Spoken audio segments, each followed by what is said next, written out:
7 Tips to Survive Working from Home with Your Spouse. Workers across the country are sharing a new office with a new coworker. Their significant other. Working from home with your partner might be fun for a few days, lunch dates, early dinners with no commutes. But it could become a strain on your relationship after a while. The central task of any marriage is the management of differences, said Anthony Chambers, couple and family psychologist and chief academic officer at the Family Institute at Northwestern University. Couples who are together now 24/7, any differences can become magnified. Oftentimes when we stay away from each other for 8 to 12 hours a day, that helps manage those problems.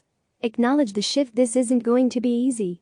There's a reason why we're told not to mix business with pleasure. Take a minute to acknowledge the challenges that you might face and figure out a routine, suggested Chambers. Being together now 24/7 can be very disruptive, he said. Have a morning scrum. Now's the time to communicate often. Take a few minutes each morning to evaluate the prior day and review today's schedule, recommended Melanie Katzman, a business psychologist. Discuss what worked yesterday and what didn't, what's on the schedule for today, and ask, how can I help you succeed today?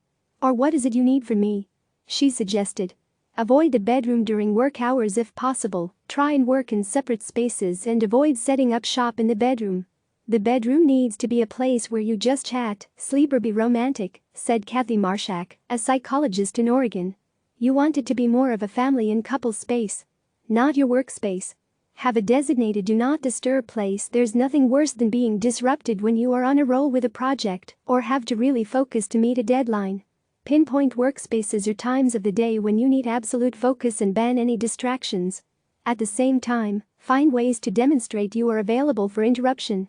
For instance, sitting at the dining room table could mean you are taking care of emails and other lighter tasks that can handle a pause, while the door to the office being closed means do not disturb. Don't treat your spouse like a coworker. You might be sharing an office, but don't treat your spouse as your work coach, advised Katzman.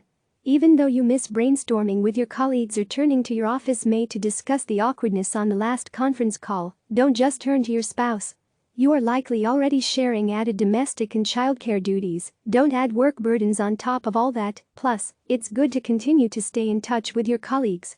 It can almost add too much pressure if you are expecting your spouse to be the one source of everything, added Chambers. Have a code word. Things are going to get tough. There will be good days and bad days. To help mitigate any damage if you are feeling like you are about to explode, Katzman suggested having a code word that signals you need a break.